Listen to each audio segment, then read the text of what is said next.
Once upon a midnight dreary, while I pondered, weak and weary, over many a quaint and curious volume of forgotten lore, while I nodded, nearly napping, suddenly there came a tapping, as of someone gently rapping at my chamber door.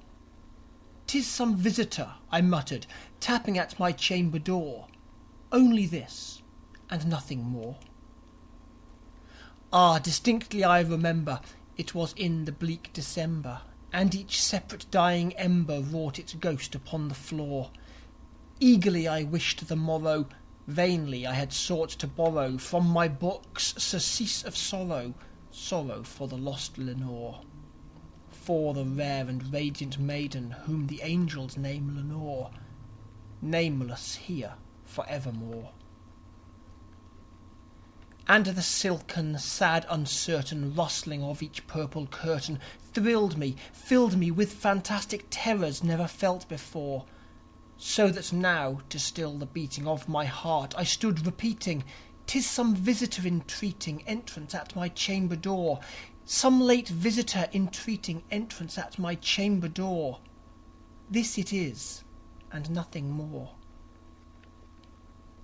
Presently my soul grew stronger, hesitating then no longer. "Sir," said I, "or madam, truly your forgiveness I implore. But the fact is I was napping, and so gently you came rapping, and so faintly you came tapping at my chamber door, that I scarce was sure I heard you." Here I opened wide the door. Darkness there, and nothing more. Deep into that darkness peering, long I stood there wondering, fearing, doubting, dreaming dreams no mortal ever dared to dream before. But the silence was unbroken, and the stillness gave no token, and the only word there spoken was the whispered word "Lenore." This I whispered, and an echo murmured back the word "Lenore." Merely this, and nothing more. Back into the chamber turning, all my soul within me burning, soon again I heard a tapping, somewhat louder than before. "Surely," said I, "surely that is something at my window lattice. Let me see then what thereat is, and this mystery explore. Let my heart be still a moment, and this mystery explore. 'Tis the wind, and nothing more." Open here I flung the shutter, when, with many a flirt and flutter, in there stepped a stately raven of the saintly days of yore. Not the least obeisance made he, not an instant stopped or stayed he, but with mien of lord and lady perched above my chamber door, perched upon a bust of Pallas just above my chamber door, perched and sat, and nothing more. Then this ebony bird beguiling my sad fancy into smiling, by the grave and stern decorum of the countenance it wore, "Though thy crest be shorn and shaven, thou," I said, "art sure no craven, ghastly, grim, and ancient raven wandering from the nightly shore. Tell me what thy lordly name is in the night's Plutonian shore." Quoth the raven, "Nevermore." Much I marvelled at this ungainly fowl to hear discourse so plainly, though its answer little meaning, little relevancy bore.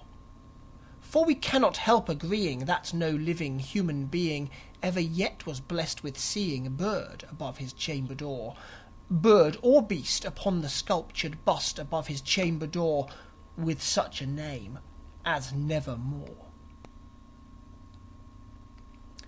But the raven, sitting lonely on that placid bust, spoke only that one word, as if his soul in that one word he did outpour.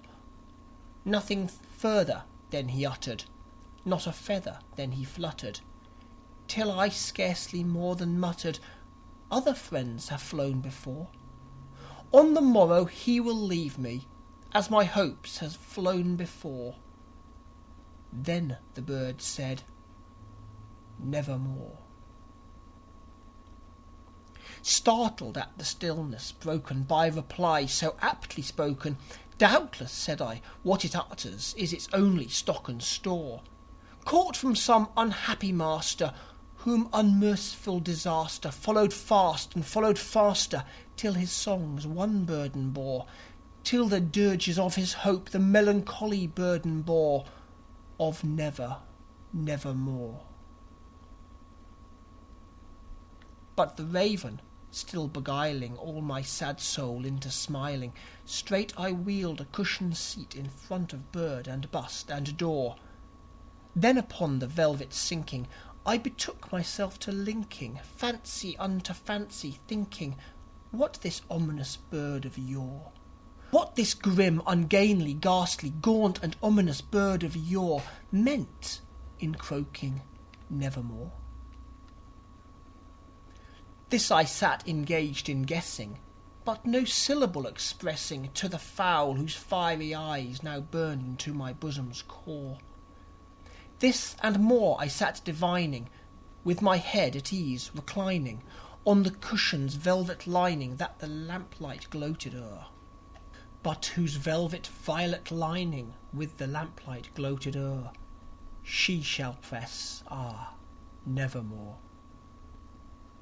Then, methought, the air grew denser, perfumed from an unseen censer, swung by seraphim whose footfalls tinkled on the tufted floor. "Wretch," I cried, "thy God hath lent thee, by these angels he hath sent thee, respite, respite, and nepenthe from thy memories of Lenore. Quaff, oh quaff this kind nepenthe, and forget this lost Lenore." Quoth the raven, "Nevermore."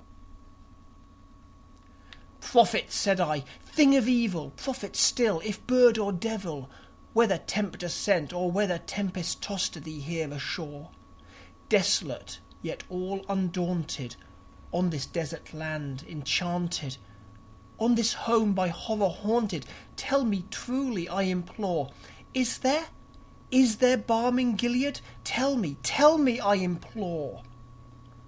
Quoth the raven, "Nevermore." "Prophet," said I, "thing of evil, prophet still, if bird or devil, by that heaven that bends above us, by that God we both adore, tell this soul with sorrow laden, if, within the distant Aidenn, it shall clasp a saintly maiden whom the angels name Lenore, clasp a rare and radiant maiden whom the angels name Lenore." Quoth the raven, "Nevermore." "Be that word our sign of parting, bird or fiend," I shrieked, upstarting, "get thee back into the tempest and the night's plutonium shore. Leave no black plume as a token of that lie thy soul hath spoken. Leave my loneliness unbroken. Quit the bust above my door. Take thy beak from out my heart, and take thy form from off my door." Quoth the raven, "Nevermore." And the raven, never flitting, still is sitting on the pallid bust of Pallas just above my chamber door. And his eyes have all the seeming of a demon's that is dreaming, and the lamplight o'er him streaming throws his shadow on the floor. And my soul from out that shadow that lies floating on the floor shall be lifted nevermore.